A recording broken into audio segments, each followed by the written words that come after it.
Iya. Dan selanjutnya silakan Bu Kinanti, silakan. Assalamualaikum warahmatullahi wabarakatuh. Waalaikumsalam warahmatullahi wabarakatuh.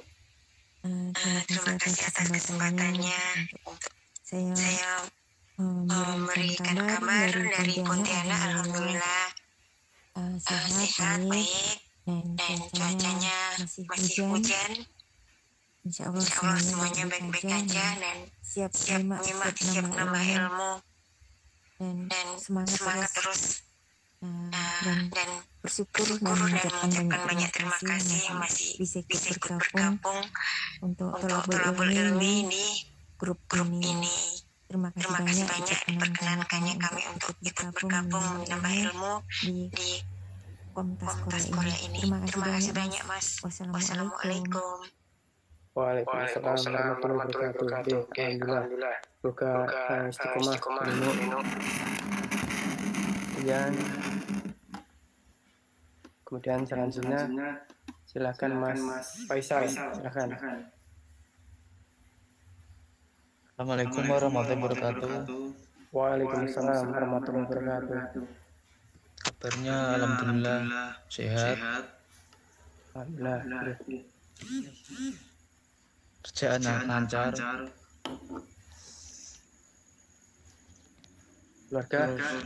Keluarga alhamdulillah sehat semua. Kemarin terakhir baru ditelepon. Sampean dari Demak gimana? Nggih, dari Demak, Mas.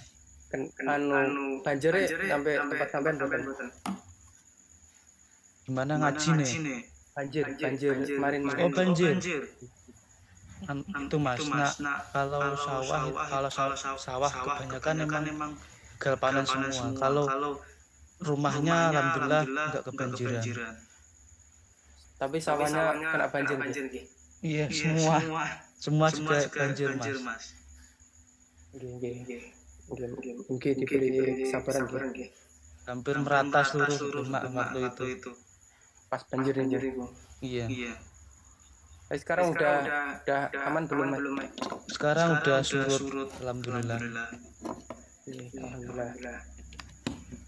Iya, terima kasih Mas Faisal atas kabar-kabarnya. Iya, Mas. Kasih kembali waktunya, izinkan ngaji, diberi kesempatan ngaji di grup ini. Ampun, Mas. Iya. Assalamualaikum. Waalaikumsalam warahmatullahi wabarakatuh. Oke, semoga istiqomah Mas Faisal. Oke, Mas. Iya, Ustaz belum ada jawaban Mas Amin. Belum, Mas. Lanjut. Masih banyak yang belum kabar-kabar ini. Lanjut Mas Amin. Sudah belum Mas Amin? Sampun, Mas. Oh,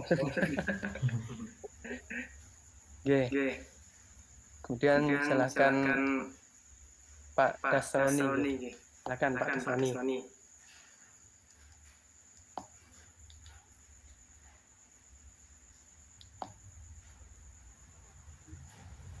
Pak Kasroni bisa voice.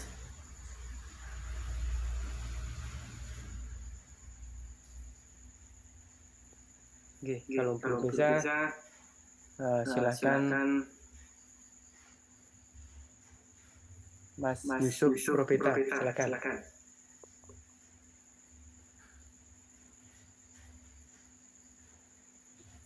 Mas Yusuf sampun tadi. Sampun. Yusuf sampun kapan. Oh, nggih. Nggih, Mas Yusuf. Dan selanjutnya silakan Mbak Warida, silakan.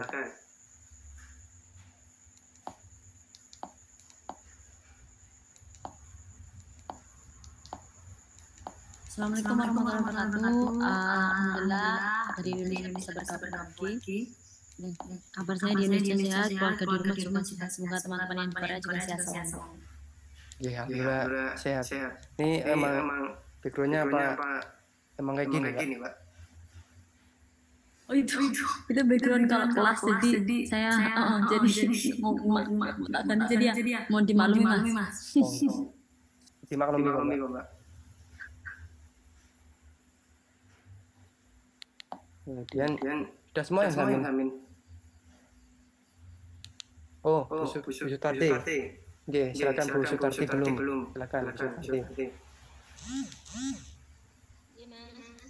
Assalamualaikum warahmatullahi wabarakatuh. Waalaikumsalam warahmatullahi wabarakatuh. Alhamdulillah kabar saya di Hongkong sehat, keluarga juga yang di Indonesia alhamdulillah sehat. Terima kasih Mas. Assalamualaikum warahmatullahi wabarakatuh. Waalaikumsalam warahmatullahi wabarakatuh. Oke, terima kasih Bu Sutarti. Kemudian silakan Pak Ibnu Malik, silakan Pak Ibnu Malik.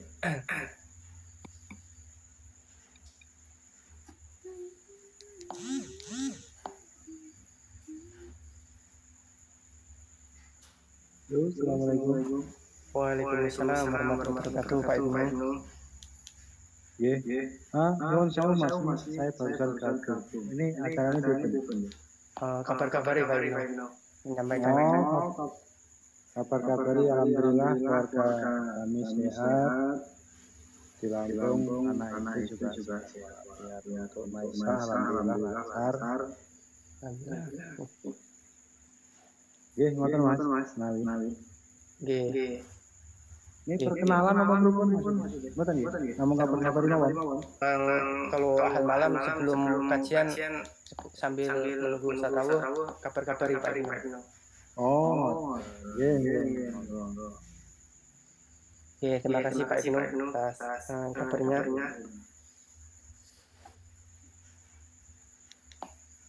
Kemudian silakan Mas Yulianto, silakan. Assalamualaikum warahmatullahi wabarakatuh. Waalaikumsalam warahmatullahi wabarakatuh. Terima kasih atas waktunya. Taruhnya nama saya Agus Yulianto. Mohon maaf sebelumnya, saya baru kali ini bergabung di kajian di Kompas Korea. Untuk alhamdulillah untuk Kaohsiung di Taiwan. Semuanya sehat, alhamdulillah keluarga di rumah juga sehat. Ngeten Mas, matur suwun. Assalamualaikum warahmatullahi wabarakatuh. Mas Ma'ruf, ini Ustadz yang isi Ustadz Amir, ampun di Waiting. Buatan Ustadz Jabar nggih. Mas. Absen dia komunikasi. Pulau ACC nggih. Korea 6, Jepang 5, Indonesia. Nggih, dengan Indonesia nggih. Kelas ACC nggih. Taiwan 1, Hongkong 3. Korea 6, Jepangnya 5.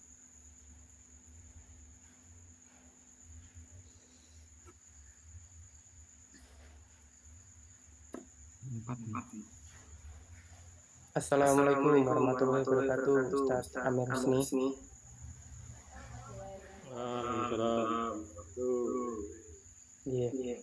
Sebelumnya taqabbalallahu minna wa minkum Ustaz, dan maaf lahir dan batin. Taqabbalallahu maaf lahir batin juga. Mudah-mudahan semua amal kita diterima oleh Allah Subhanahu wa taala. Amin. Bagaimana kabarnya Ustaz? Alhamdulillah baik Mas. Dari Ustaz tadi sempat hujan.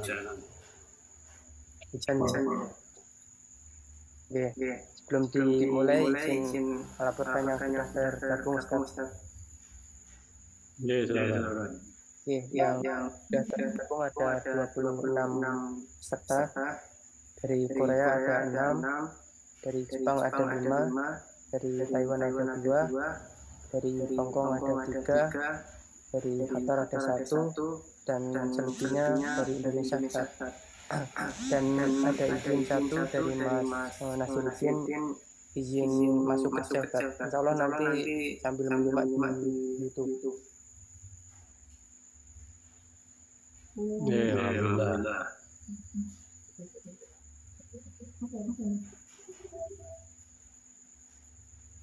Dan mohon doa untuk orang tuanya Bu Rasih tadi disampaikan kalau sedang sakit Ustaz.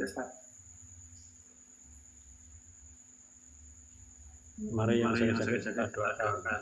Allah Mas.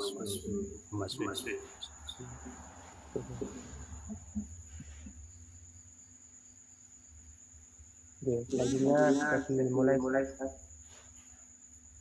Bisa saya bisa screen kan? Sudah Ustaz. Mas Amin minta tolong diaktifkan dia. Bisa Ustaz.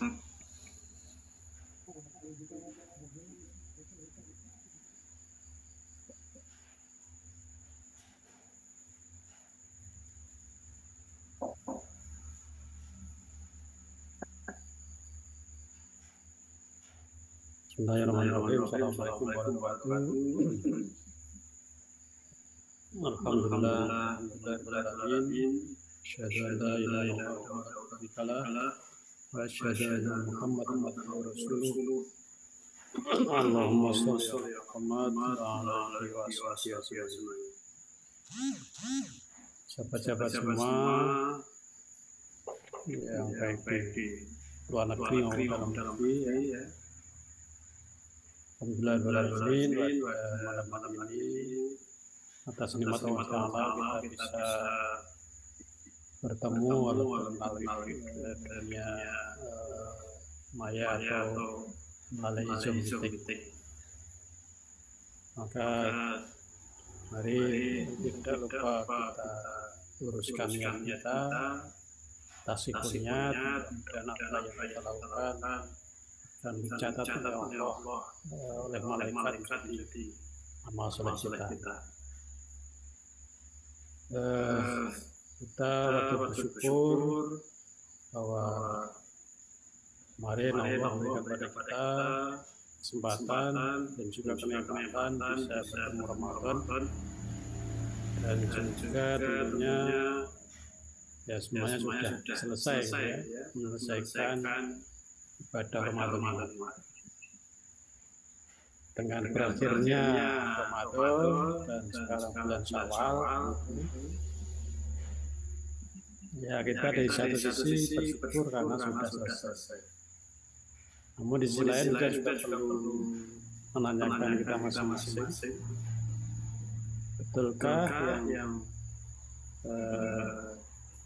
Allah tuju ya, bahwa dengan Ramadan, dengan puasa itu agar kita bertakwa, itu betul-betul kita raih, atau hanya sekedar selesai.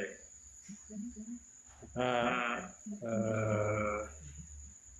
seseorang ya mengalami yang menjalani puasa, tentunya apa perubahan yang terjadi.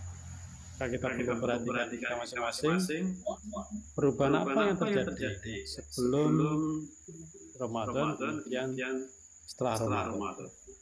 Adakah perubahan yang lebih baik? Ataukah sama saja? Atau malah menurun? Kalau sama saja itu kan juga rugi. Sungguh rugi, kita sudah diberi Allah kesempatan, umur, waktu, kok tidak bertambah kebaikan kita, tidak bertambah amal soleh kita.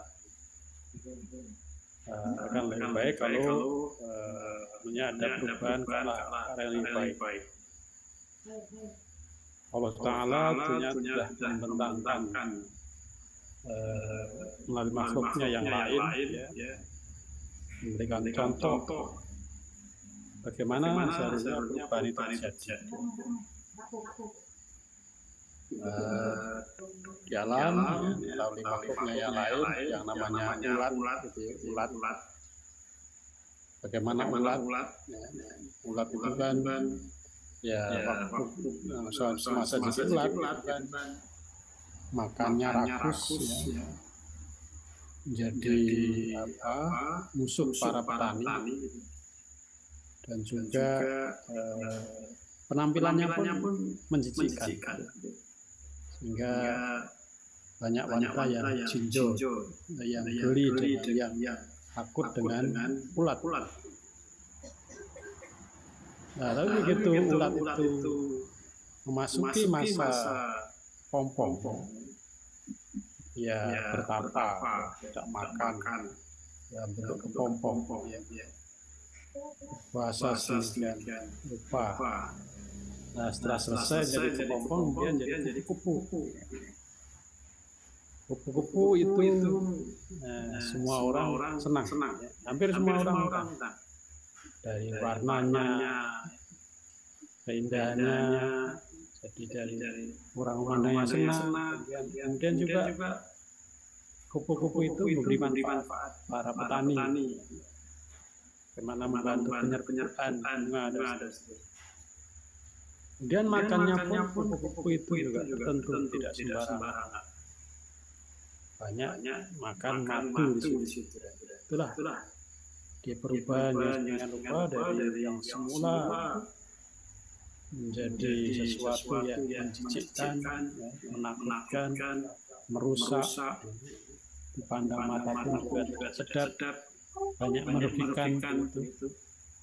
Nah, setelah selesai berpuasa, kemudian menjadi sesuatu yang indah dipandang mata, kemudian juga membantu penyerbukan, makanannya pun juga tidak sembarangan. Itulah Allah memberikan gambaran bagaimana perubahan dari sebelum puasa menjadi setelah puasa. Jangan sampai puasanya seperti puasanya ular.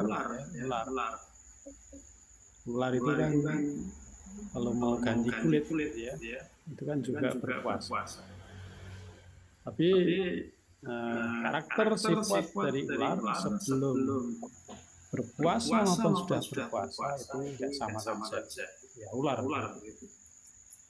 Jadi Allah Ta'ala memberikan kita gambaran ayat kauniyah, ayat berupa yang terbentang di alam, bagaimana perubahan zaman itu ya terjadi.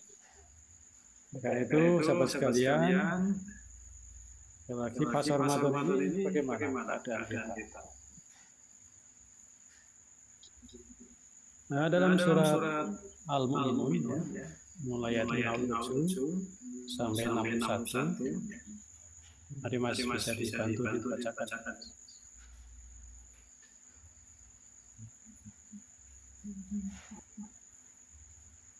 Oke, maaf saya pinggirnya panjang Ustaz. Quran surat Al-Mu'minun surat ke-23 ayat 57 sampai 61. A'udzu billahi minasyaitonir rajim. Innal ladzina hum min khasyati rabbihim mushfiqun wal ladzina hum bi ayati rabbihim yu'minun wal ladzina hum bi rabbihim la yusyrikun wal ladzina yu'tuna ma ataw wa qulubuhum wajilatun annahum ila rabbihim raji'un. Ulaika yusari'una fil khairati wa hum laha sabiqun. Sungguh orang-orang yang karena takut azab Tuhannya mereka sangat berhati-hati, dan mereka yang beriman dengan tanda-tanda kekuasaan Tuhannya, dan mereka yang tidak mempersekutukan Tuhannya, dan mereka yang memberikan apa yang mereka berikan, yakni sedekah, dengan hati penuh rasa takut karena mereka tahu bahwa sesungguhnya mereka akan kembali kepada Tuhannya. Mereka itu bersegera dalam kebaikan-kebaikan, dan merekalah orang-orang yang lebih dahulu memperolehnya.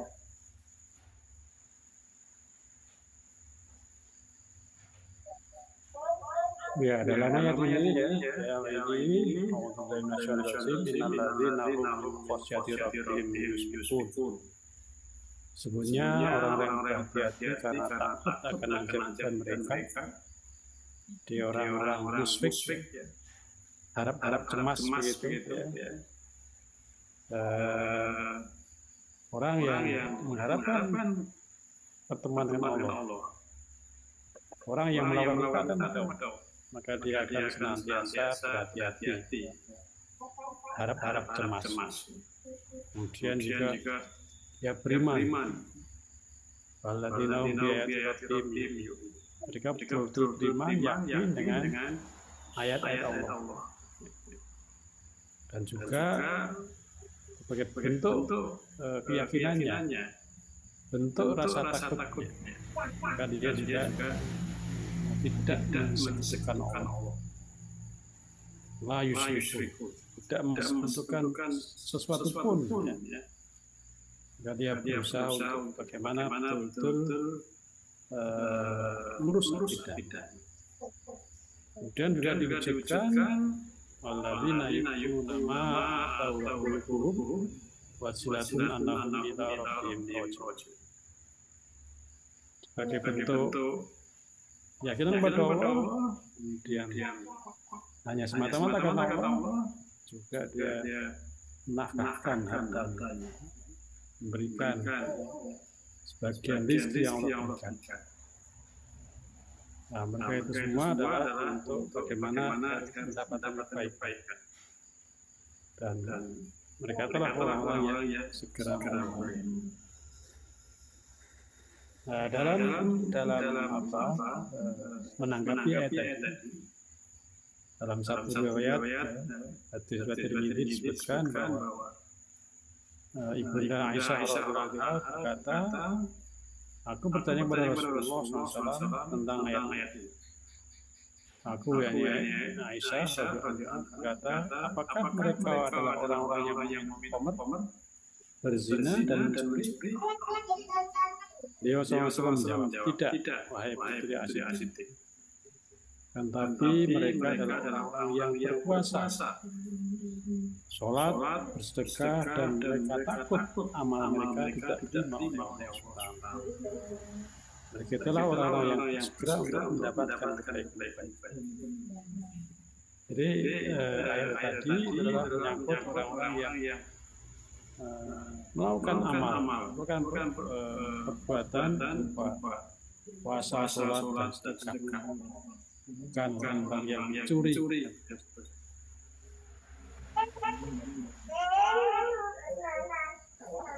Para sahabat soleh bersungguh-sungguh dalam memperbaiki dan melakukan amal mereka. Kemudian setelah itu mereka memperhatikan dikabulkannya amal oleh Allah Ta'ala dan takut ditolak. Jadi para sahabat itu setelah mereka beramal itu betul-betul memperhatikan bagaimana amal tersebut.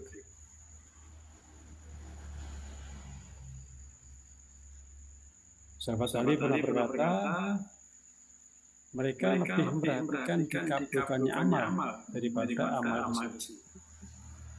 Kenapa? Tidakkah kamu dengar Allah Ta'ala berfirman dalam surat Al-Maidah ayat 7 di akhir ayat yang disebutkan, Innallaha yataqabbalu minal muttaqin. Sesungguhnya Allah hanya menerima dan mengabulkan dari orang-orang yang bertakwa. Jadi amal yang diterima adalah amalnya orang-orang yang bertakwa. Kemudian dalam ayat yang lain disebutkan,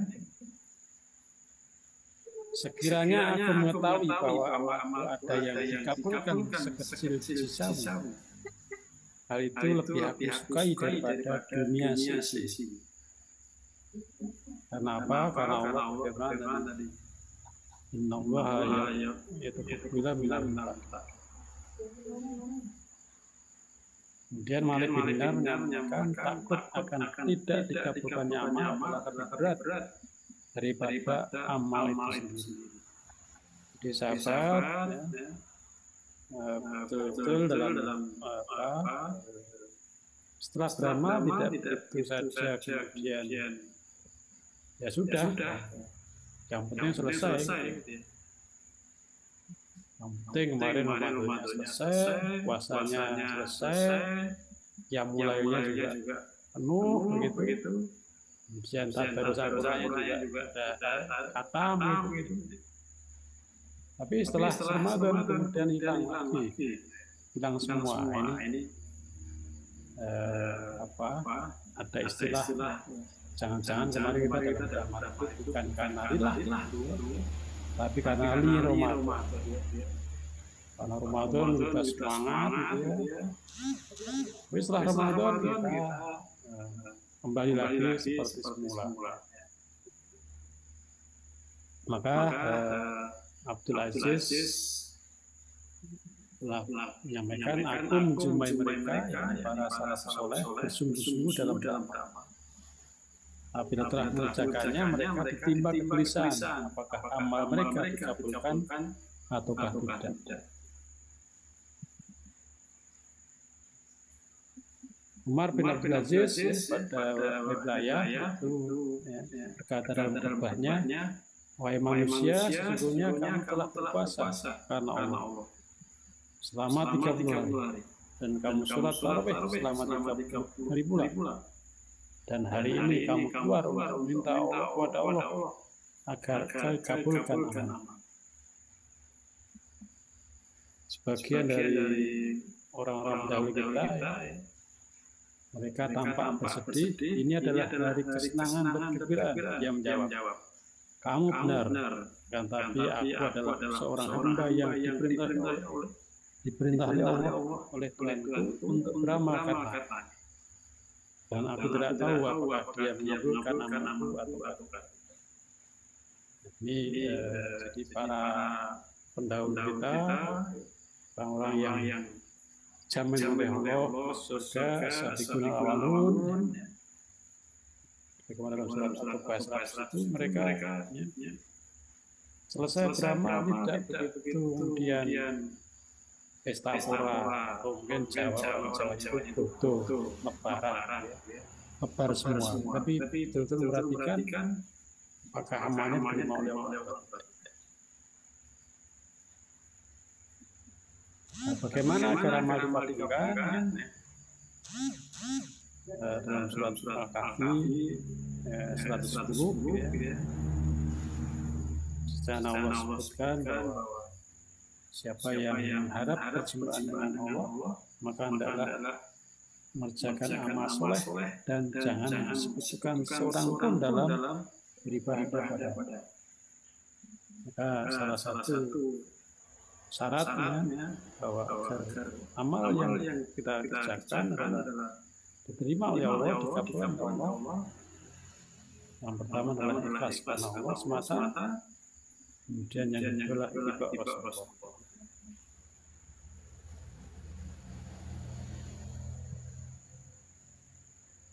Dalam surat Al-Mulk ayat 2,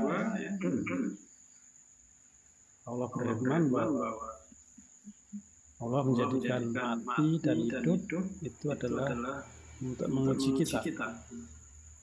Siapa di antara kamu yang lebih baik amal?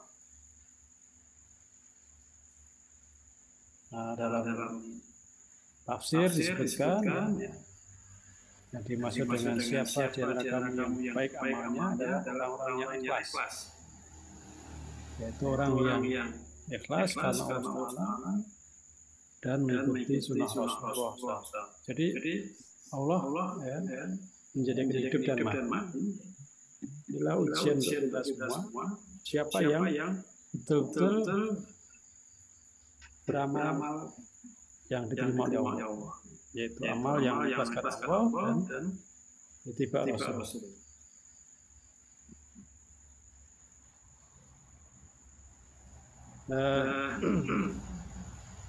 Ikhlas adalah mendekatkan diri kepada Allah dengan melakukan ketaatan dan membersihkan niat dan hati dari segala maksiat. Jadi kita dalam beramal itu betul hanya karena Allah. Ikhlas adalah karena Allah, beramal karena Allah. Dan tidak ada niat-niat atau kita bersihkan dari niat-niat yang lain. Oleh karena itu ya, ikhlas adalah amalan yang berat karena nafsu tidak mendapatkan bagian sedikit pun. Jadi kalau kita dalam beramal, motivasinya itu karena nafsu, karena kebiasaan, ini ya tidak termasuk kategori ikhlas. Anda katakan ikhlas itu tidak ada ruang bagi nafsu untuk mendapatkan bagian. Kalau orang ikhlas, hanya sebetulnya karena. Oleh karena itu perlu selalu kita melatih diri kita sehingga mudah dan terbiasa untuk ikhlas, yaitu beramal hanya semata-mata karena. Dalam hadis Nasa'i sudah dijelaskan bahwa Allah la yuqbala minal amali maka nal kholisa wa bihi wajh. Allah tidak akan terima amal seorang kecuali ikhlas dan hanya mengharapkan wajahnya atau mengharapkan ridhonya.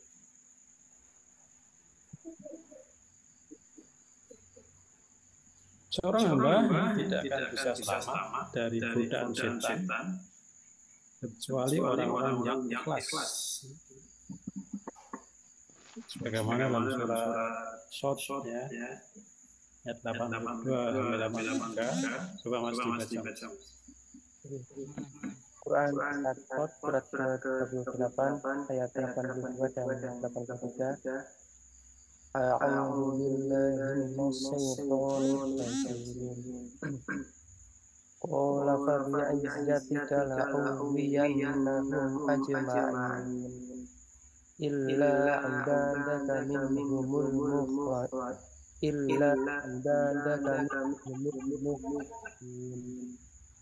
Iblis menjawab, ini kemuliaanmu, pasti aku menyesatkan mereka semuanya.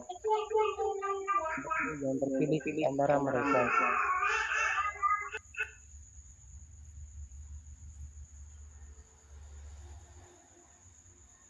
Ya. Dia setan sudah berjanji demi kekuasaan engkau aku akan menyesatkan mereka semua. Illa ibadaka minhum mukhlasin. Kecuali hamba-hamba yang mukhlis. Tapi siapapun itu akan bisa digoda setan, diganggu setan, kecuali orang-orang yang betul-betul orang yang mukhlis, orang yang dalam beramal ikhlas.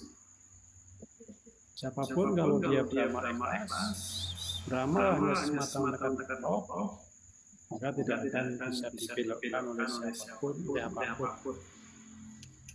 Kalau ikhlas itu tidak ada, maka mudah dibelokkan. Oleh karena itu, orang yang ikhlas adalah orang yang beramal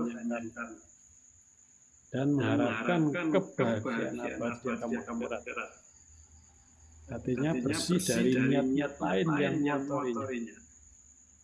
Jadi dalam hatinya itu niatnya yang dituju hanya Allah SWT. Nah, kalau kita dalam berbuat beramal kalau tidak ada nyambung dengan Allah, berarti kan bukan termasuk ikhlas. Mungkin ya kita melakukan yang senang, tapi senangnya itu karena apa? Mungkin karena nafsu kita. Maka di istilah perlunya menghadirkan Allah dalam hati. Setiap kita mau beramal, berbuat itu selalu menghadirkan Allah dalam hati kita. Apa yang kita kerjakan itu hanya semata-mata untuk Allah. Nah, kalau itu yang ada, maka setan iblis tidak akan bisa mengganggu.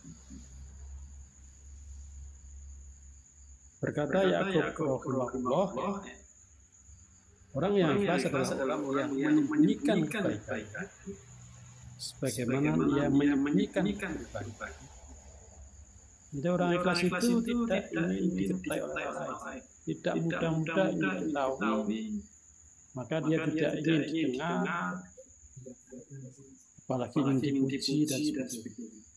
Maka dia berusaha menyembunyikan kebaikannya sebagaimana menyembunyikan keburukannya. Jadi orang itu dalam beramal hanya Allah saja, tidak ingin diketahui orang. Sebagaimana kalau kita punya aib, bagaimana supaya tidak diketahui orang lain. Itulah dikatakan gambaran Yakub, orang yang ikhlas adalah orang menyembunyikan kebaikannya sebagaimana ia menyembunyikan keburukannya. Nah sebaliknya, orang yang tidak ikhlas adalah orang yang melakukan amalan untuk mencari dunia semata. Jadi motivasinya hanya dunia, mendapatkan harta, atau ingin dapatkan kedudukan, dapatkan jabatan, pangkat, kehormatan, pujian, dan sebagainya. Jadi kita sholat duha, biar rezeki kita lancar. Ini berarti ada niatan yang lain selain Allah. Atau ingin dapatkan karena ingin mendapatkan jabatan, biar naik pangkat dan sebagainya, dan puasa, kemudian dia mulai. Jadi dalam dia mulai, dalam puasa ada harapan-harapan lain selain Allah situ. Ini dikatakan orang yang ikhlas. Nah, kalau tidak ikhlas, lagi Allah tidak akan terima amal. Orang yang tidak ikhlas adalah orang yang rugi. Karena hari kiamat kelak mereka tidak mendapatkan apa-apa dari amal mereka selama di dunia. Jadi kalau dalam kita tadi beramal tadi ada harapan-harapan lain selain Allah. Jelas kita nanti di akhirat tidak akan dapat apa-apa. Bahkan Allah murka kepada mereka dan berikan hukuman setimpal. Sebagaimana dalam surat Az-Zumar ayat 48. Silakan Mas. Quran ke-39 ayat 48. A'udzubillahi minasyaitonir rajim. Wa badalahum sayyi'atu ma kasabu wa haqa bihim ma kanu bihi yastahzi'un. Dan jelaslah bagi mereka kejahatan apa yang telah mereka kerjakan, dan mereka diliputi oleh apa yang dahulu mereka selalu memperolok-olokkannya.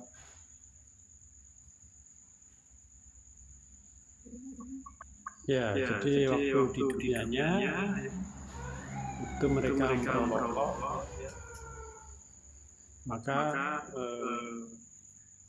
setelah meninggal dibalas oleh Allah,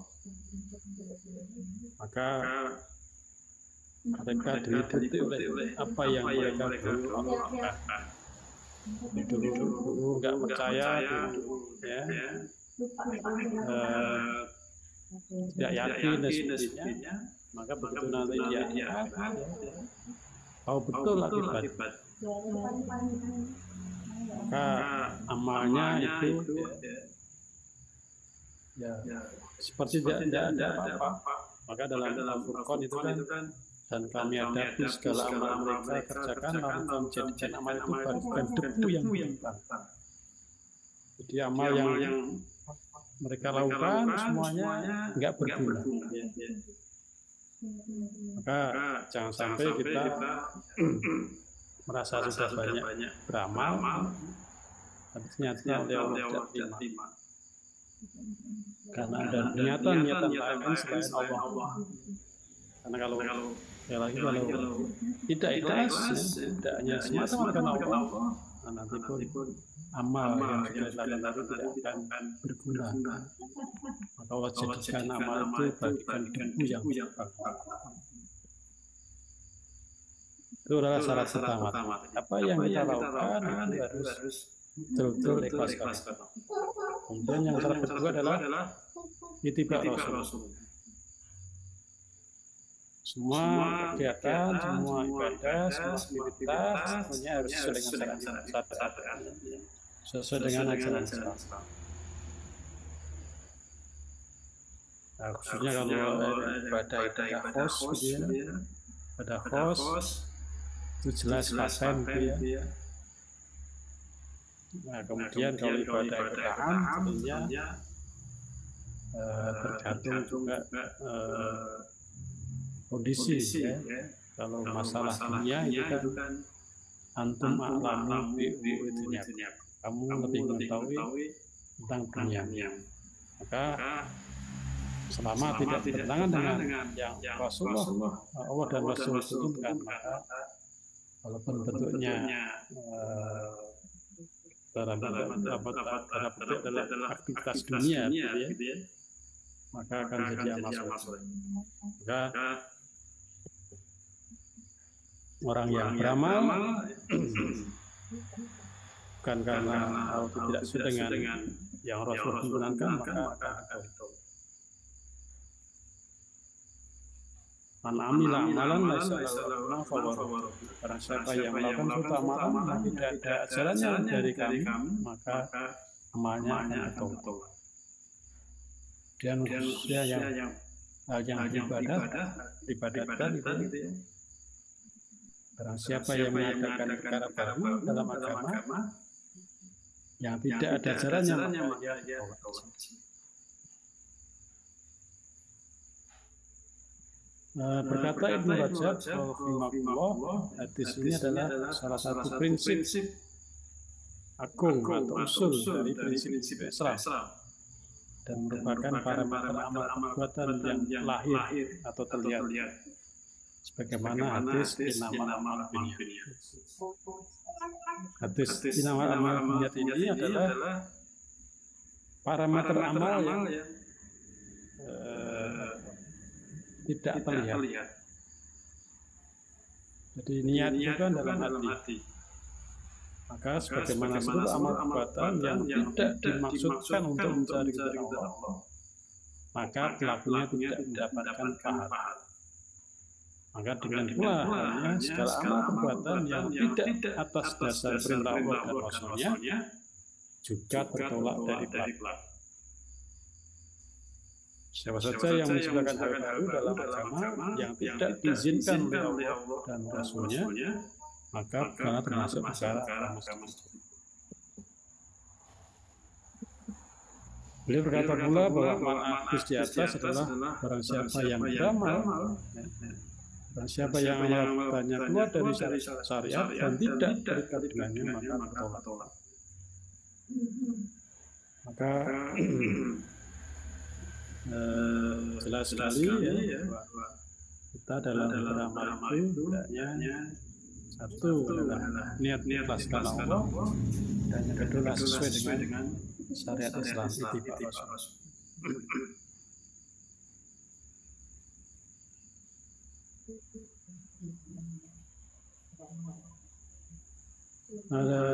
Sebagai dasar ya, dalam surat Al-Imran ayat 31, qul in kuntum tuhibbuna Allah fattabi'un yuhibbukumullah wa yaghfir lakum. Jika kamu betul-betul cinta kepada Allah, maka ikutilah Nabi, maka Allah akan mencintai kamu dan mengampuni dosa-dosa kamu. Allah juga berfirman, apa yang diberikan kepadamu, apa yang diberikan Rasul kepadamu, maka terima, dan apa yang dilarang bagimu, maka tinggalkan.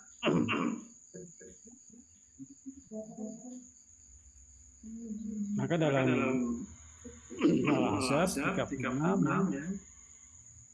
di sana Allah juga sampaikan, tidaklah patut bagi laki-laki yang mukmin dan tidak pula bagi perempuan yang mukmin apabila Allah dan Rasulnya telah menetapkan suatu ketetapan akan ada bagi mereka pilihan yang lain tentang urusan mereka. Dan barang siapa memurkai Allah dan Rasulnya, maka sungguh dia telah sesat yang nyata.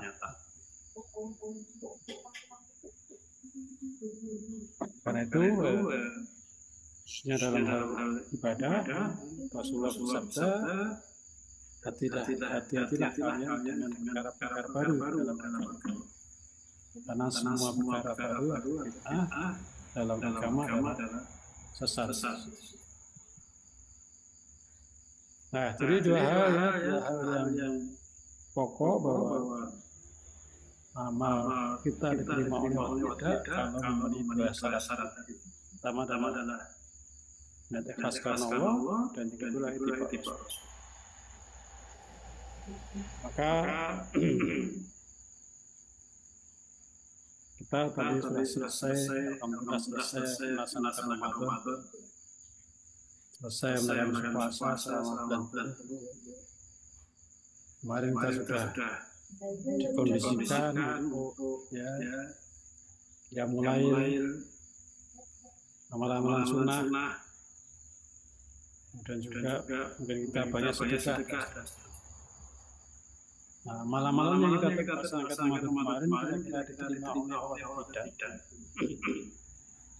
Maka di antara tanda-tandanya adalah apakah amalan tersebut tetap istiqomah kita laksanakan. Karena di antara tanda-tanda diterima amal adalah pertama, dia istiqomah dalam mengerjakan amal baik. Kemarin yang mentargetkan saya selama sebulan penuh harus tidak lowong yang mulailnya atau tarawihnya, salat sunnah malamnya. Alhamdulillah, pertama yang laki-laki insya Allah semuanya terpenuhi kecuali yang tidak. Nah, kalau kemarin kita selama Ramadan bisa qiyamul lail, bisa salat malam, apakah pasar Ramadan ini masih bisa kita laksanakan atau tidak? Atau kita kembali seperti sebelum Ramadan? Sebelum Ramadan mungkin ya mulainya jarang atau bahkan tidak pernah. Selama Ramadan kemarin ada malam tanpa jam lain. Nah, apakah itu pasar Ramadan masih dilaksanakan atau tidak? Nah, kemudian dalam surat Al-An'am ya, 125 itu bahwa orang yang beramal ya, tanda yang terima adalah dia senang, lapang dada untuk ibadah dan rasa lezat dengan ketaatan. Jadi kita melaksanakan ketaatan, masa ibadah, ya qiyamul lail, kemudian juga sholat duha, sholat rawatib dan seterusnya. Itu tentunya akan dilaksanakan dengan senang hati, dengan lapang dada dan merasa lezat. Kalau tidak mengerjakan itu merasa sesuatu yang kurang. Tidak sebaliknya, karena lebar semua, karena bodoh. Kalau bodoh itu kan konotasinya dengan pesta.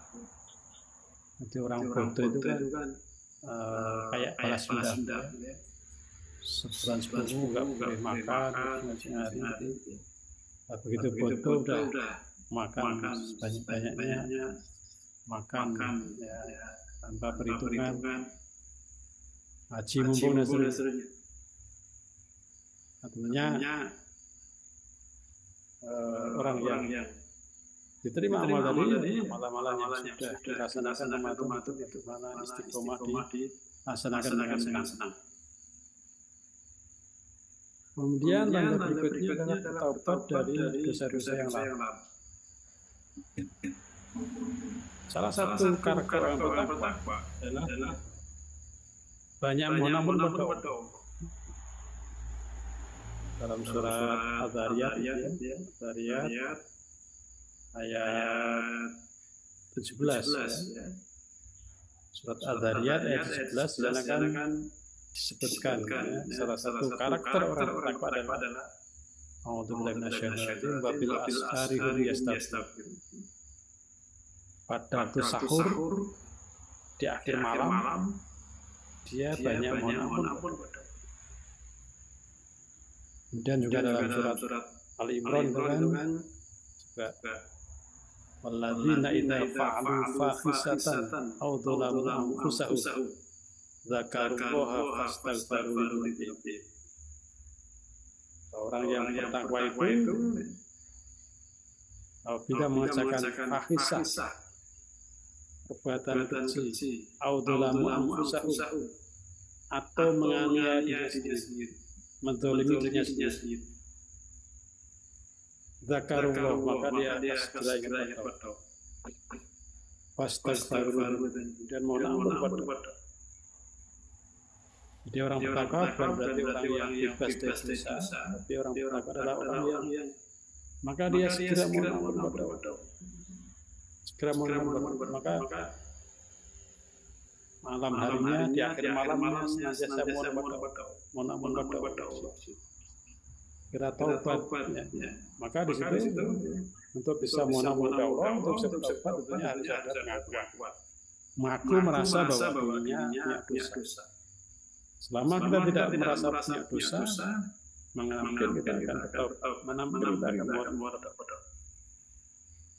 Maka orang yang terima amalnya, tentunya dia salah satunya adalah hanya mohon ampun pada Allah.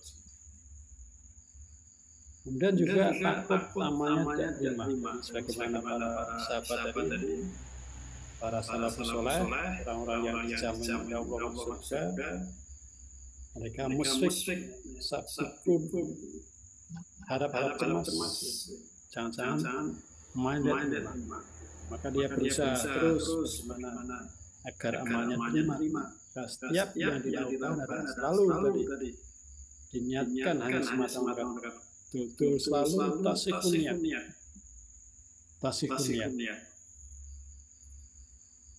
Pada kesempatan yang lain sudah kita bahas bahwa siapa sih orang yang cerdas itu Al-Qais adalah ja'ala adatu ibadah. Orang yang pandai adalah orang yang menjadikan kebiasaannya ibadah. Kemudian yang sebaliknya al-ghafil, orang yang lalai adalah orang yang ja'ala ibadatu adat. Orang yang menjadikan ibadahnya hanya kebiasaan. Itu adalah orang yang lalai. Maka tanda-tanda diterima amal, takut amalnya diterima, maka dia berusaha bagaimana agar setiap yang dilaksanakan itu memenuhi dua hal tadi. Sebagaimana nasihat Al-Qayyim, ya, setiap mau melangkah selalu harus bertanya dua hal. Yang pertama, apakah yang diamalkan itu yang akan dilaksanakan itu karena Allah, ikhlas karena Allah, dan yang kedua, apakah yang dilaksanakan sesuai dengan ajaran Rasulullah, ittiba' Rasulullah, sesuai dengan ajaran. Kemudian berikutnya, tanda berikutnya adalah merasa gairah, merasa hero. Jadi bersemangat terhadap perkara-perkara kebaikan, perkara baik berkaitan dengan agama. Sebenarnya merasa marah jika batas-batas Allah dilanggar. Jadi kalau menyangkut agama, perkara agama dia semangat. Kemudian kalau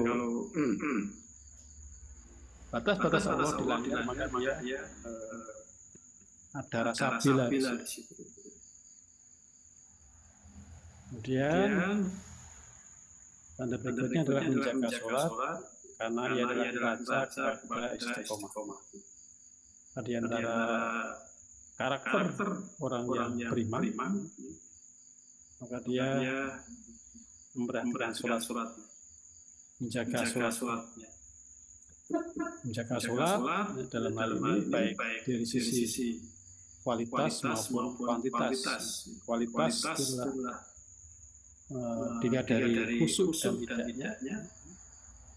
Kemudian kalau kuantitas adalah selain sholat wajib, tentunya juga berusaha bagaimana menjalankan sholat sunnah. salah satu janji Rasulullah, kabar gembira yang oleh Rasulullah sampaikan bahwa barang siapa yang sholat sehari semalam sholat sunnah rawatib sebanyak 12 rakaat, maka ia akan dibuatkan rumah di surga, akan disediakan rumah di surga. Orang yang sehari semalam dia sholat sunnah rawatib, sholat sunnah yang beri sholat wajib sebanyak 12 rakaat, maka dia akan disiapkan, disediakan rumah di surga. Itulah saudara dalam tanda. Maka yang lagi kita kemarin sudah selama 1 bulan penuh digembleng oleh Allah dalam madrasah Ramadan. Maka apakah Ramadan kita betul-betul oleh Allah tidak? Tergantung pada bagaimana pasar Ramadan. Maka untuk lebih lengkapnya nanti bisa dibaca dalam surat Az-Zariyat mulai dari ayat 15 sampai 19 adalah karakter orang bertakwa, ditambah lagi surat Al-Imran ayat 133 sampai 135 juga karakter bertakwa. Mudah-mudahan itu kalau bisa kita lazimi, kita miliki, mudah-mudahan kita dalam menjalani segala sesuatu. Yang pertama adalah dalam surat Az-Zariyat itu bahwa orang bertakwa itu dalam hidupnya dia senantiasa berbuat kebaikan.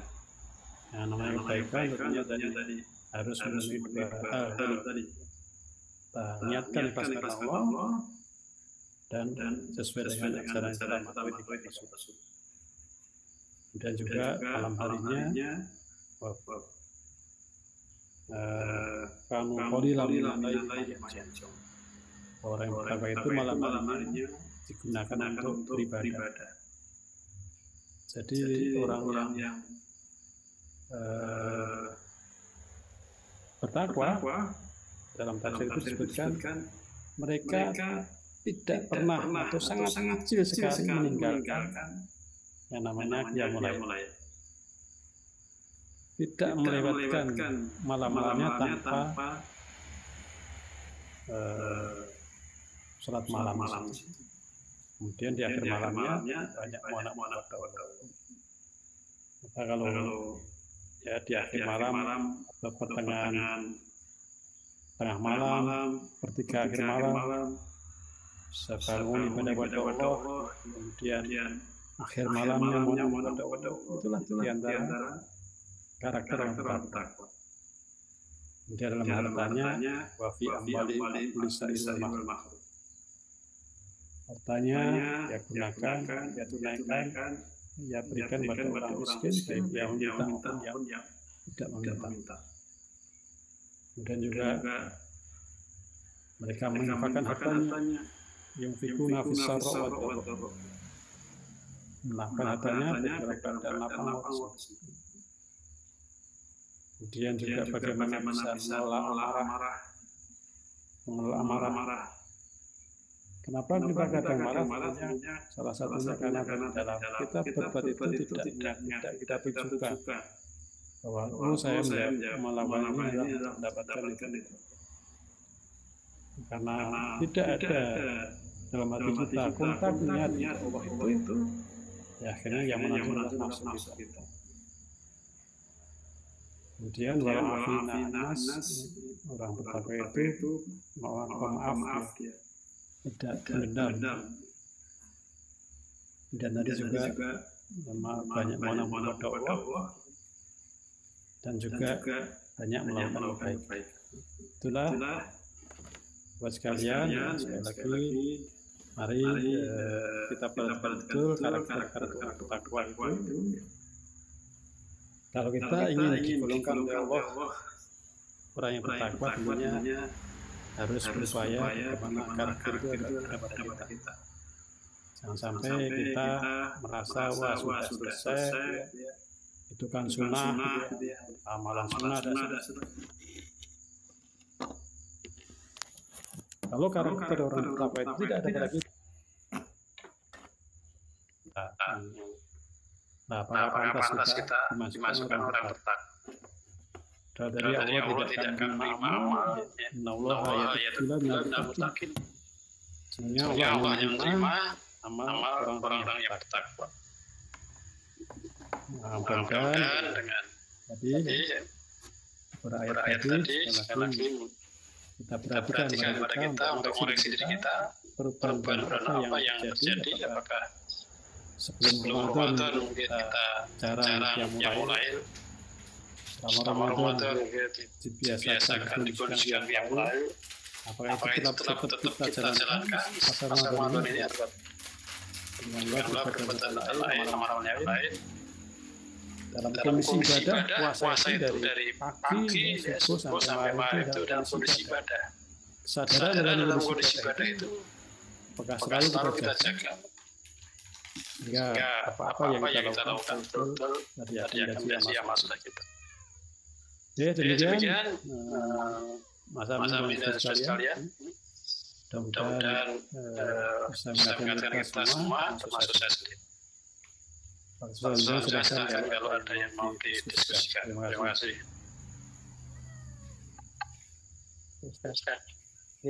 Silakan yang mau bertanya secara langsung sama menyalakan mikrofonnya.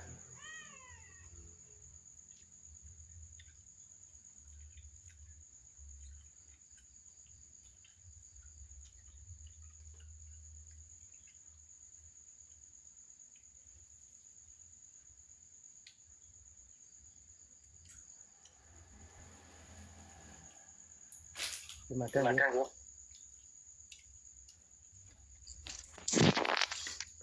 Assalamualaikum warahmatullahi wabarakatuh.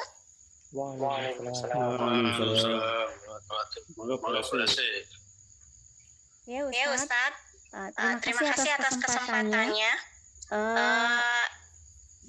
Berkenaan dengan karakter orang yang bertakwa tadi pasca Ramadan, begini Ustadz. Kebetulan saya mempunyai orang tua yang sudah sangat pikun, kemudian untuk berpuasa itu kan tidak memungkinkan. Kemudian bagaimana apakah orang tua saya masih wajib membayar pengganti puasa itu apa Ustaz? Fidyah atau gimana Ustaz? Mohon tausiahnya. Terima kasih atas jawabannya. Assalamualaikum warahmatullahi wabarakatuh. Waalaikumsalam.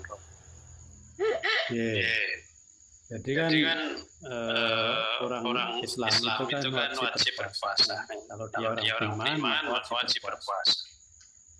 Nah kalau dia pikun gitu ya.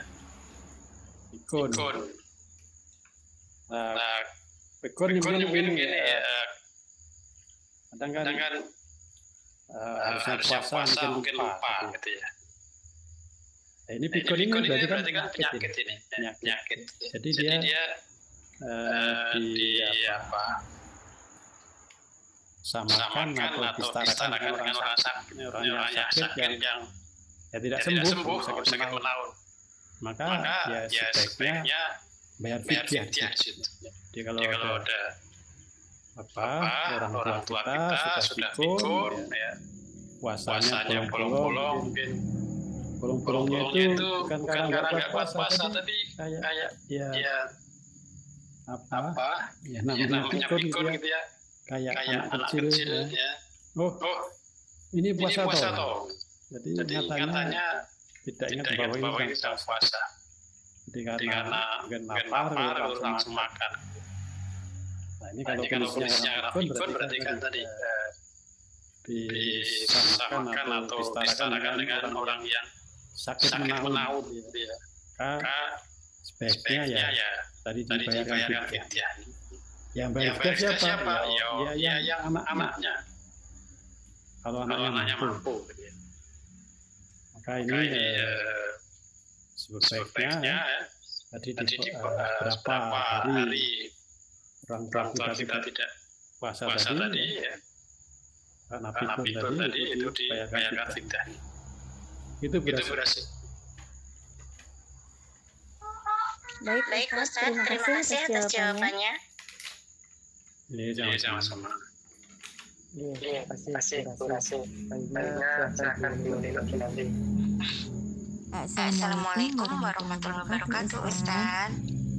Waalaikumsalam warahmatullahi wabarakatuh. Terima kasih atas kesempatannya.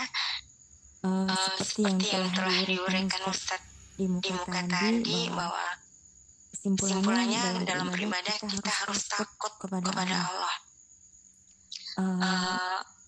Begini Ustaz, bagaimana cara memanage hati dalam berniat kita beribadah karena Allah?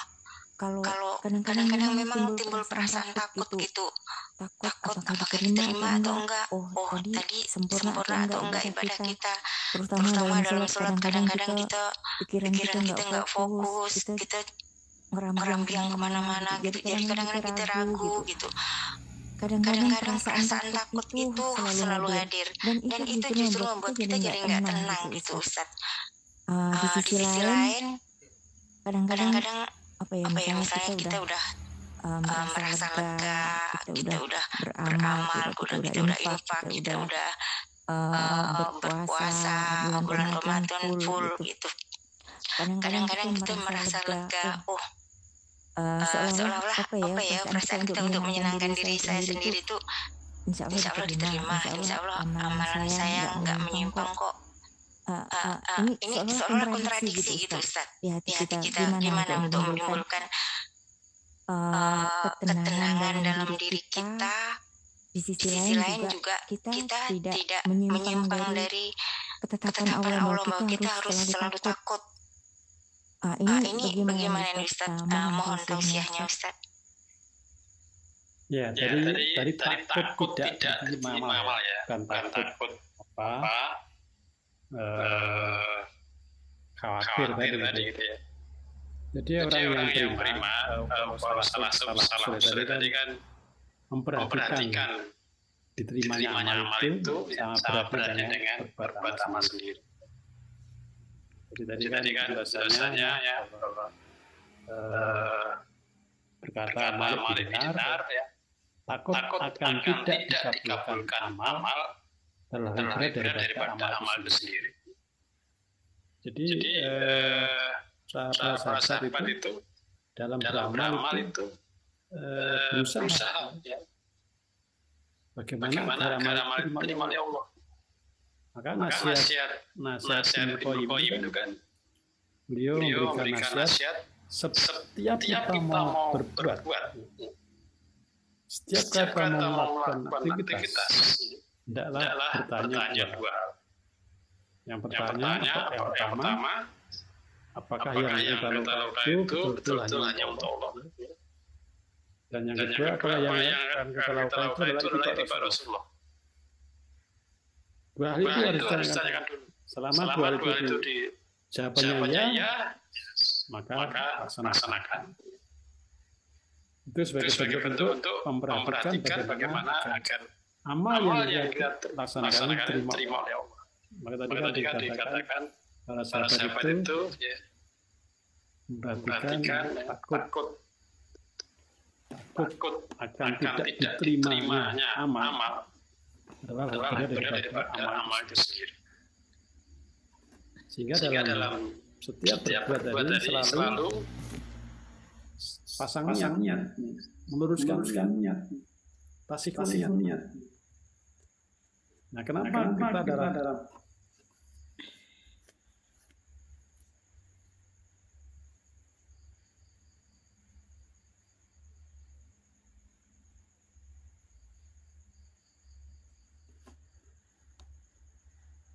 macet ya.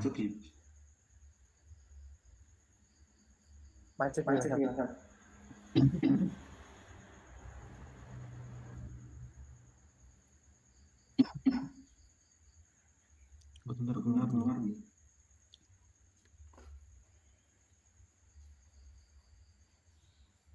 sinyalnya mungkin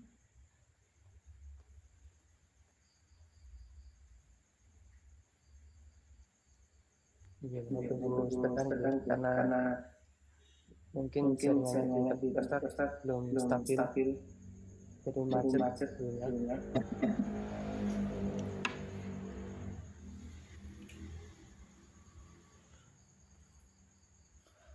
berkeluar Iya, Ustaz.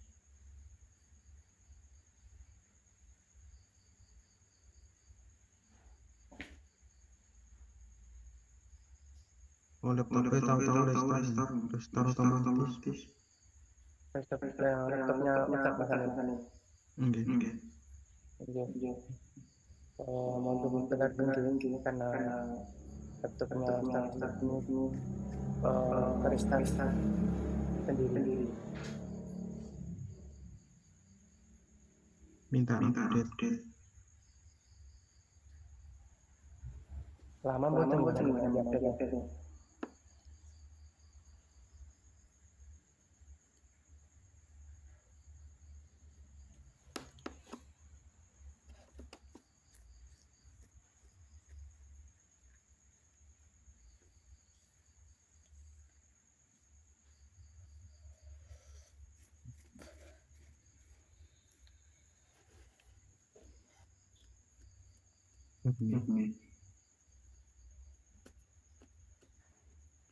Niki gabung kembali Ustaz. Pakem HP itu.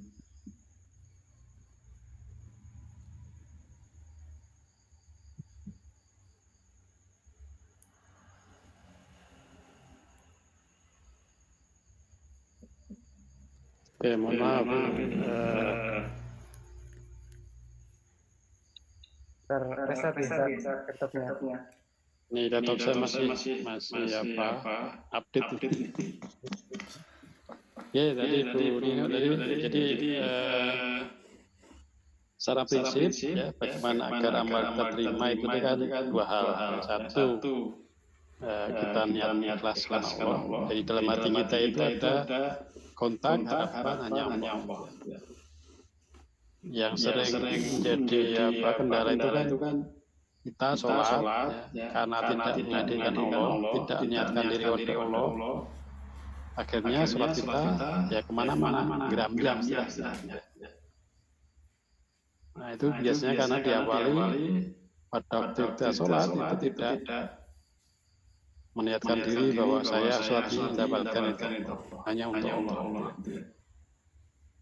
Maka yang menjadi penting tadi ya, bagaimana agar kita setiap dalam berbuat, beraktivitas itu satu ya, dalam hati kita ada kontak dan niat pada Allah tadi.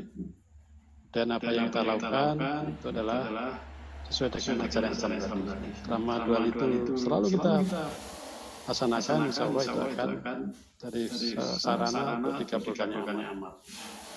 Sarana dikabulkan.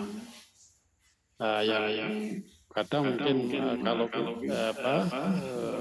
kita merasa sudah banyak beramal atau hanya merasa plong tadi, wah, alhamdulillah sudah sholat, alhamdulillah sudah puasa, tidak pernah memperhatikan puasanya diterima oleh Allah atau tidak. Ini bahaya.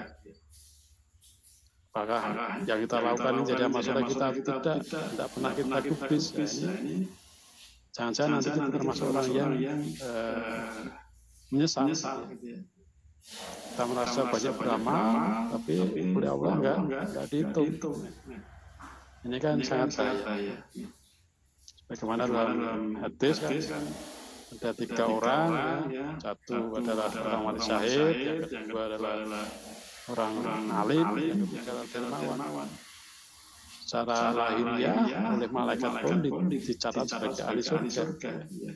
Tapi oleh Allah suruh masuk neraka. Itu adalah gara-gara salah niat atau niatnya bukan hanya karena Allah. Maka ini beda dengan penyakit was-was, kayak seterusnya. Maka selama yang kita lakukan memenuhi hal tadi, insya Allah ya kita akan tenang. Wala tamutuna illa antum muslimin. Karena kondisi kita berarti hanya untuk Allah tadi. Kita bekerja untuk Allah, ya.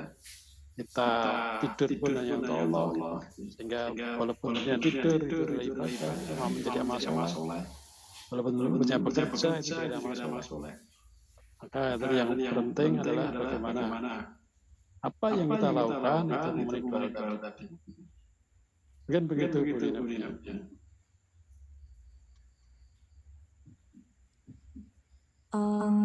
Terutama kalau sholat tuh di awalnya kan lillahi ta'ala pasti ikhlas karena Allah gitu. Tapi tiba-tiba di tengah-tengah sholat itu ingat yang hal-hal lain di luar sholat itu. Kalau seandainya itu terjadi gitu Ustaz, apakah kita harus mengulang sholat lagi atau harus bagaimana untuk apa ya, untuk menyempurnakan sholat kita tadi gitu Ustaz? Gimana? Loh, kalau kita awal tadi, saya sholat mendapat ridho Allah. Kok kemudian dalam sholat kemana-mana? Nah ini apa dari Allah? Maka akan segera dikembalikan. Loh, saya katanya ini sholat mendapatkan ridho Allah, tapi kok kemana-mana pikirannya? Maka kalau dia ingat bahwa saya sholat ini mendapat ridho Allah, tentunya dia akan segera kembali. Tidak akan mengikuti perasaan pikiran kemana-mana tadi. Loh ini saya sholat, saya katanya ini ridho Allah, kok malah saya pikiran kemana-mana, yang pikirkan pekerjaan besok, rencana besok. Kalau kita ingat bahwa ini saya ridho Allah, tentunya kita akan segera kembali tujuan kita sholat apa. Soalnya sholat duha gitu ya, sholat duha kok tergesa-gesa gitu ya. Katanya mendapatkan ridho Allah, kok tergesa-gesa. Tentunya kalau saya sholat duha ini dapat ridho Allah bukan karena yang lain. Kalau karena yang dapat ridho Allah kok tergesa-gesa kenapa? Tentunya kalau ingat bahwa yang dilakukan adalah Allah, hanya dapat ridho Allah, tentu dia akan segera kembali. Tidak memperturutkan perasaan yang tadi mana-mana ya. Nah kalau dari situ apa harus diulangi?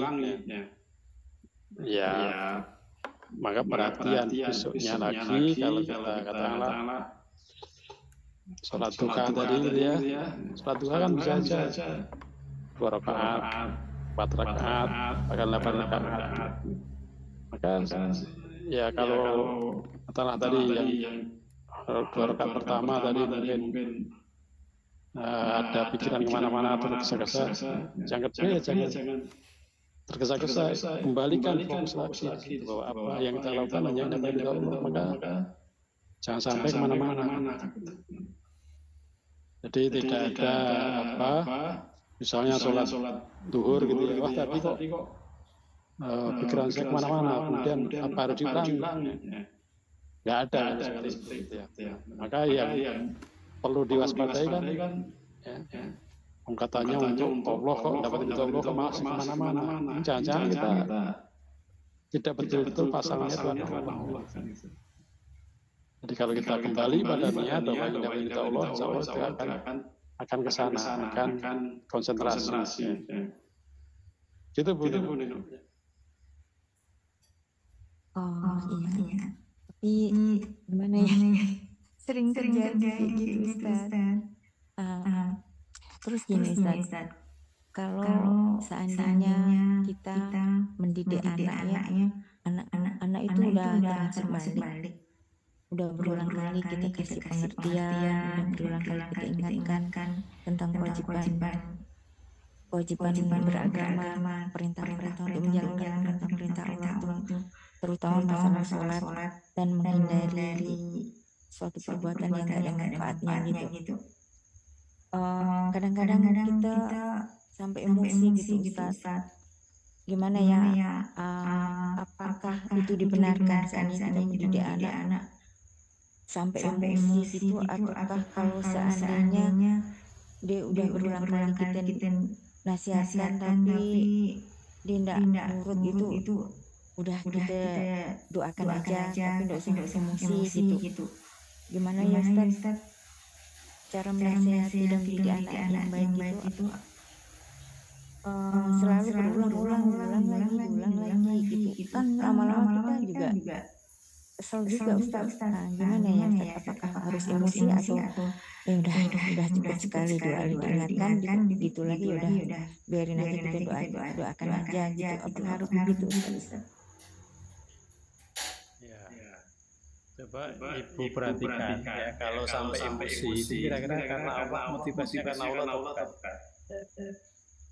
Kalau sudah emosi itu biasanya di sana yang terdepan adalah nafsu ya.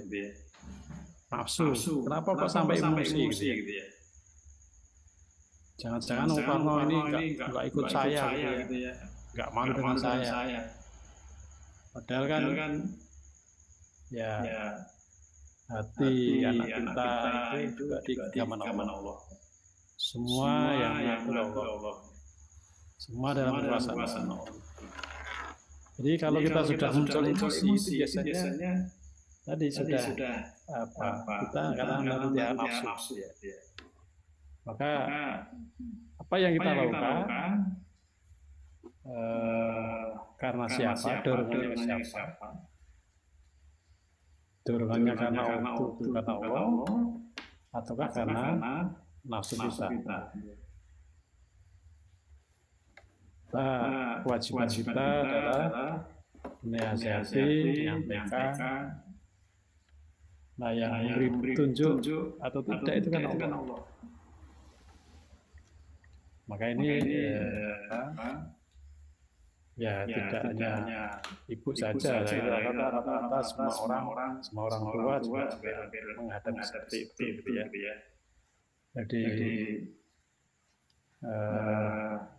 kalau kita perhatikan kenapa sampai emosi itu biasanya karena spontanitas, karena nafsu kita, karena ingin harga diri kita, seolah orang tua harus ditaati gitu ya.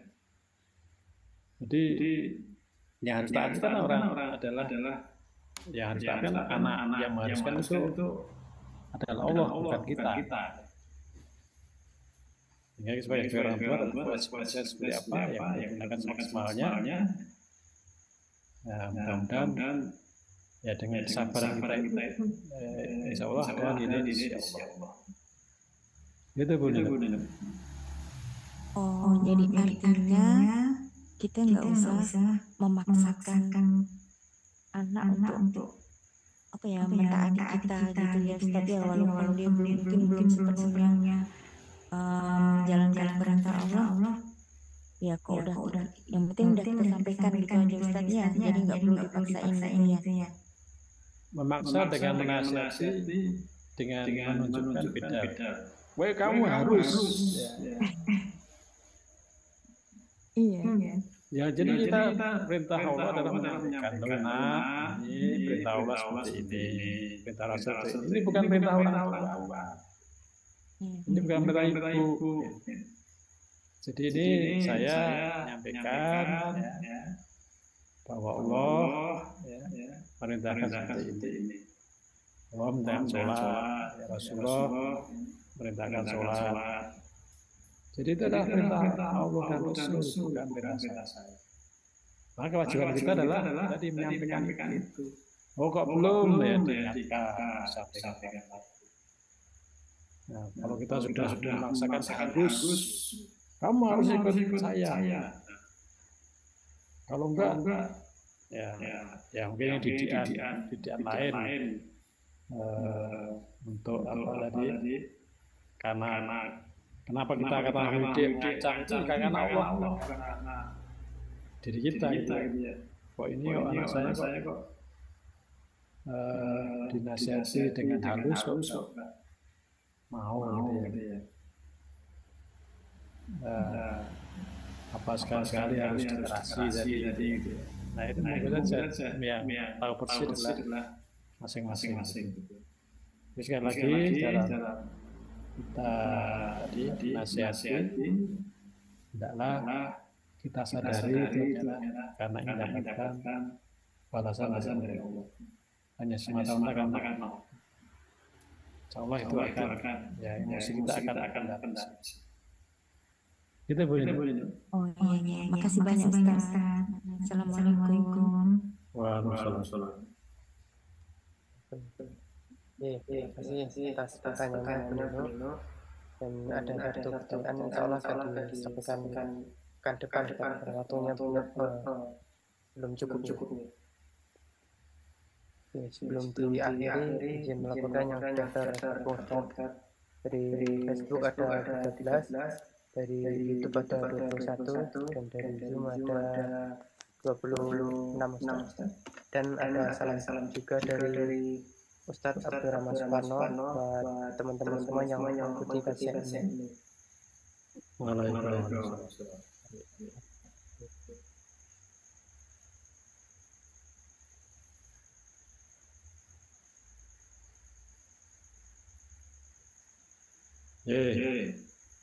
Sahabat sekalian, di lagi mari kita senantiasa membiasakan diri untuk menghadirkan Allah dalam kita dalam setiap kita berbuat beraktivitas dengan menghadirkan Allah itulah insya Allah kita akan menjadi sarana untuk banyak.